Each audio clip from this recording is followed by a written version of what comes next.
Top 10 One Piece foreshadows. Now, we know Oda is a mastermind when it comes to writing, especially the fact that he plans things so far ahead, and some of these things even span to like a decade old, which is insane. Again, this is not fact. We're just using evidence and what we see from the manga to like say it's foreshadow, to back it up in a way. Now, there's a lot of foreshadows in One Piece, so I might have to do different parts for this video. And I'm not going to talk about Usopp because, Usopp, I think he deserves a video on his own. But anyways, let's get on to the video. Number 10, Silver's Rayleigh. Now, the thing with Silver's Rayleigh is that he was introduced really early back in Buggy's flashback in chapter 19.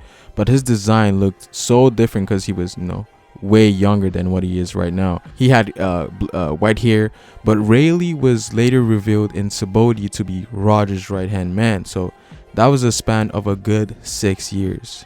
Number 9, Law and Doffy's Jolly Roger.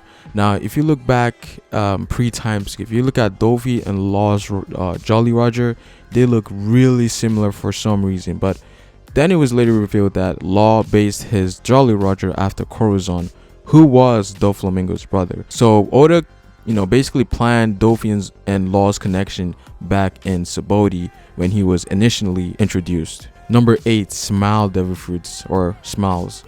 Now, Doffy actually hinted at Smiles in Sabaody. I just found this out recently, and when he was talking to Disco on the phone, he said that it's all about Smiles, like this era is all about Smiles, which was later revealed to be artificial devil fruits during Punk Hazard that Caesar was making. So yeah, that was actually crazy, and that was all the way back in Sabaody as well. So that was like a couple of years, 3-4 years. Number 7, Zoe. Now, this one was actually one of those ones on the cover pages of the manga. So if you watch the anime, you're probably not gonna know about this, but in the cover page we basically see Usopp walking with an elephant who had the title Zoe on its head or its t-shirt. I forget what it was actually, but he had the name Zoe somewhere on his body, which possibly foreshadowed the country of Zoe, which was basically a country on the back of an elephant. So this was it wasn't that big because the cover page was in, I think it was Marineford. During those chapters, that was when the cover page was on there. But that's still a good 200-300 chapters long. Yeah, that's crazy. Number 6, Haki. Now, a lot of people could debate that Oda already made Haki a thing, pre-time skip, but he never established it. Now, in the first chapter where Shanks saves Luffy, he seemingly scared the Sea King with King's Haki when it was finally established when Rayleigh explained it to Luffy. But back then we didn't know what Haki was. But even before like Rayleigh's explanation, there were subtle hints, details about Haki with Blackbeard. He was talking about how Luffy's Haki was too low for his bounty, and during Impel Down where he said, "Oh, your Haki is stronger than what it was before." Blackbeard is one of those people that he gave us subtle hints and details about Haki throughout the series. Number 5, Gear 4th and Nightmare Luffy. Now, the whole thing here is that Oda based Gear 4th a little bit after Nightmare Luffy, with the dark eyes and everything. But that wasn't the only part. Oda basically foreshadowed it to the point that he let the numbers of the chapters correlate to the events of Gear 4th in Dressrosa. Now, in chapter, I think it was 387, Luffy teases Gear 2nd, and by switching the 8 and 3 in the number 387, you can get 783, which is when Luffy teases Gear 4th. Now, it doesn't stop there, Goda, bro. Okay, Nightmare Luffy, which Gear 4th was based off of, was revealed in chapter 478, and again, by switching the numbers a little bit, just putting them in different order, you can get chapter 784, and that's when Gear 4th was revealed. So Gear 2nd, Luffy teases Gear 4th, Luffy teases Gear 2nd, same numbers, different order. Gear 4th was revealed, Nightmare Luffy was revealed, same chapter, different order. So I think this was one of like Oda's craziest foreshadows, because he correlated the chapter numbers with the events happening in the story. So that was just mind-boggling for me. Number 4, Sabo is alive. Now, there are a lot of hints suggesting Sabo was alive. The most known ones are, the third sake cup that was in Ace's grave, and Ace's tattoo, which is basically Sabo's flag, the crossed out S. And not a lot of people know about this one, but some people do know about it.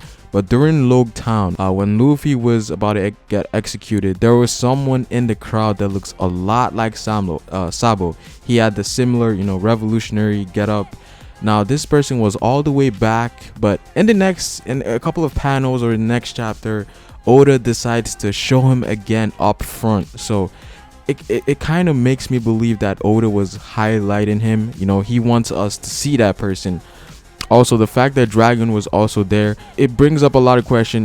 There's a lot of evidence to back it up that Sabo was there. If Dragon was there, it shouldn't be too much of a surprise that Sabo was at Log Town at that point. And yeah, people might say, how come Sabo didn't talk to Luffy at the moment? How come Sabo didn't say anything to Luffy? Well, the thing here is that it was revealed, back, I think at the end of Dressrosa, that Sabo was missing some of his memories till the events that happened at Marineford. When Ace died, that's when he got his memories back. So even if he saw Sabo, he wouldn't have known that was, he wouldn't have, even if he saw Luffy, he wouldn't have known that was Luffy on the platform.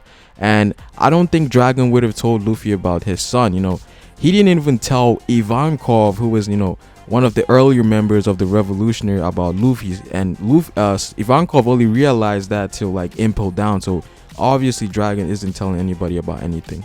Number 3, Lola's mother is Big Mom. Now, after the whole events of Triller Bark, Lola mentioned her mom is a great pirate in the New World, and gave Nami her river card. Now, it was then later confirmed that Lola was actually Big Mom's daughter that ran away, and the river card ended up being, like a plot point in the Whole Cake arc, which basically helped them Luffy beat a Yonko commander.